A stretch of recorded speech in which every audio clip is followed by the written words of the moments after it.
According to ESPN, the Eagles may be pursuing a contract extension for newly acquired running back Dandre Swift. Would that make sense, and how much are we really talking? My goodness, rookie Nolan Smith is different. But hear why he won't call Haason Reddick. And NBC's Peter King can't find any weaknesses in Philly. So let's talk about it. But first, let's run it.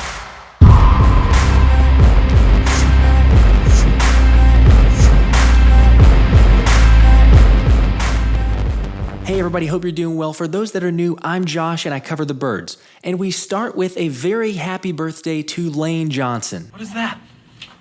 It is your birthday, period. It's a statement of fact. Okay, the best offensive tackle in the NFL deserves a little more than that, and his birthday was actually yesterday, so happy belated birthday to the 33-year-old who last gave up a sack when he was 30 years old. Pave the Lane has no weaknesses, and according to NBC's Peter King, neither do the Eagles. As he wrote, the Eagles average 34.7 points per game in the playoffs, have adequately compensated for losses of both coordinators, are not worse at any position, amazing on the defensive line considering they had a 69 sack year last year and lost Javon Hargrave, have an offensive line that should keep upright a rising superstar quarterback of the future at the top of his game, and will field 2 top 15 NFL wideouts entering their age 25 and age 26 seasons. Weakness?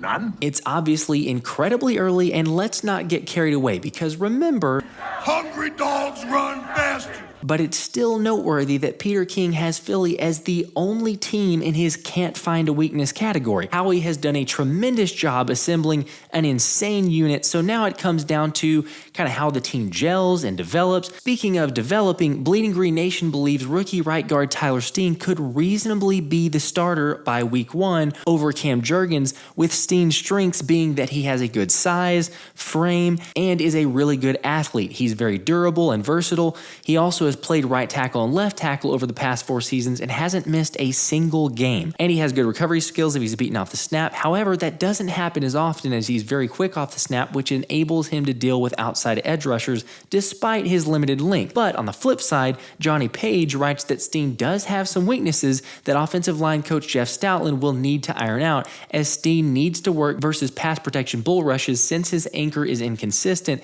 and he gets pushed back into the lap of the QB a little bit too much. He also struggles with balance at times, which is obviously an issue, and gets very grabby when he's beaten, as holding was a problem for him last year. Holding. Offense. But Page says there's a reasonably good chance Steen will start week 1 at guard. If he had to bet on one of Steen and Cam Jurgens, he would give the edge to Steen because of his size. Now, Page also goes on to say that he doesn't think Steen is perfect and obviously needs to be coached up in some areas, but we haven't even seen Steen play guard ever. So I do agree with him in that I want to see what Stoutland can do with an athletic offensive lineman, although I tend to kind of err on the side of Jurgens starting week 1. But what do you guys think? Another pick that many are calling one of the steals of the draft, including Bucky Brooks of NFL.com, is Nolan Smith, where he writes, after shining at the NFL Combine, Smith was pretty widely expected to come off the board in the top 20, possibly even in the top 10. But on draft night, the Georgia standout fell to the penultimate pick of round 1, possibly due to the uncertainty about his ability to play as a 3-down defender in a traditional scheme. With questions about his size, sack production, and overall pass rush potential, Smith landed right in the Eagles' lap. Boasting a loaded roster and sufficient draft currency, GM Howie Roseman was in a perfect position to take a swing on a rare athlete with outstanding football character. It's a luxury pick that could pay off in a major way. I would say so. The player comp, as I'm sure you've heard by now, is Haason Reddick. But Nolan Smith says he's not just going to call up Reddick right away. I'm not going to dial him up. It's a respect and everything you go about it. That's a vet. I'm a rook. I ain't going to call. I wouldn't expect, I'm a senior. I was a senior. I wouldn't expect no freshman just to call my phone. I'll be like, what is wrong with this freshman? He done lost his mind. So, yeah, I'm going to handle everything the right way and just, I mostly watch how he does and what he does and everything, and just really not even talk to him, just take notes behind his back without him knowing. But that won't stop Smith from learning once he is able to meet Reddick. As he said, I don't want to bother him with too many questions because I'm a rookie, so I know my place and know my role. So it might be a question a day, write it down, write down the question, write down his answer, so I just can't wait. In fact, Smith was so excited to meet Reddick that he already has the day written down in his calendar saying, I want to meet with him. That's the main reason. You can always learn. You're supposed to have a growth mindset. Coach Kirby Smart taught us that. If you think you know everything, then you're just ignorant. Remember, Nolan Smith has had the knock of being too small, but so did Haason Reddick, so it just makes Smith even that much more hyped to talk to the Eagles sack leader last season, since he just felt like the media always knocked them on the same thing. Smith said, certain guys like me and Von Miller's not knocked on anymore because he's proven himself, but just guys like us that's undersized, I just want to know certain things about how Reddick approaches the game, how does he study, there's so many questions I want to ask. I'm about to get a Nolan Smith jersey. After hearing how Smith is approaching him joining the Eagles, he just does everything the right way. And the crazy part is that Nolan Smith is just 22 years old, but that's actually old compared to another Georgia Bulldog on the roster, as Nolan Smith spoke about cornerback Kelee Ringo, saying, just a guy that's a fast guy, he's strong. You can't coach that at corner, just his size and how he moves. Yeah, hard to coach 6'2", 207 pounds. Either you have it or you don't. And he's only 20 years old with plenty of room to grow behind guys like Slay and Bradbury and gaining a better grasp with the defensive coordinator Sean Desai's system. And that's definitely Ringo's plan as soon as he gets to meet them, to just continue being a sponge with vets like that, Ringo said. Knowing myself, I like to give guys younger myself tips on how they can play certain coverages better, or just the ropes overall. So definitely look up to them, be a sponge, and continue to learn from them in any way I can. Georgia players are just different. It was at this point in the draft, after getting Ringo, that GM Howie Roseman looked over at Nick Sirianni and said, "You think we need one more? You think we need one more?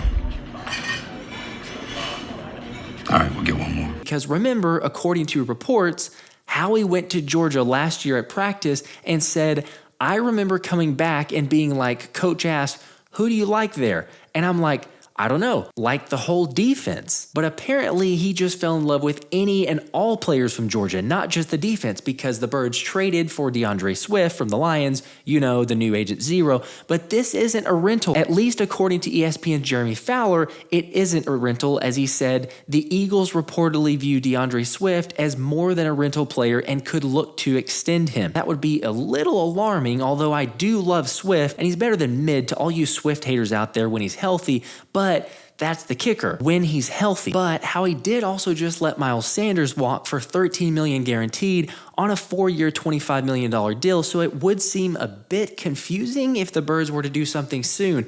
Unless maybe Howie can get Swift to sign a very team-friendly deal. I don't know. What do you guys think? Would you be in or out on extension for Swift? Let's move on. The Eagles announced yesterday that they have waived veteran safety Andre Shashir, who appeared in 7 games in 2022, producing 2 total tackles on defense. He also played 141 special team snaps and notched 3 tackles. Shashir did get some more playing time in 2021 when he played the second most special team snaps. And as savage as this may be, it only took a few minutes before Twitter members began suggesting that Kelee Ringo should trade in his awful number 37 jersey for 21 now that Shashir is gone. Excuse me, I believe you have my stapler. All right, that's probably a little too early to be talking about that, and I do wish the very best to Shashir. At least Philly releases him with plenty of time to compete for another roster spot. But anyway, the votes are in from the post-draft polls, and the Eagles are getting all the praise, surprise, surprise. According to SB Nation, 69% of voters say Philly was the biggest draft winner of the NFL draft. Perhaps it was because of Jalen Carter falling to 9, or Nolan Smith available at 30, or Howie acquiring all these Georgia players, or the fact that the Eagles just improved a roster that just played in the Super Bowl. I don't know, but either way, there's no need for a recall here. It's also worth noting who the biggest loser was according to fans. And once again, congratulations to the team with Jonathan Gannon as its head coach. That can't bode well. One of the questions I'd like to know is, when will we host the A worthless, steaming pile of cow dung. Figuratively speaking. Jonathan Gannon and the Cardinals? Well, we will finally know for sure, as the NFL said the 2023 NFL schedule release will take place on Thursday, May 11th at 8 p.m. Eastern on NFL Network. And there appears to be quite a few changes that we can expect, with the NFL having a Black Friday game for the first time ever, and the games don't necessarily belong to networks anymore. All games are free agents. Teams can be on Thursday Night Football twice, and not all teams are guaranteed to have a primetime primetime spot. I don't think that last one will be hard for the Eagles, but the idea of playing multiple games on a Thursday won't be fun, as numerous players have voiced their criticism of Thursday night games, and a Black Friday game would be interesting. I think I'd be in favor of eating some Thanksgiving leftovers, but curious to know what you guys think about the potential schedule. Reminder, live show tomorrow with Thomas Mott of The Thomas Mott Show. We have a massive giveaway that we'll be revealing then, so stay tuned for that. This has been the Philly Special.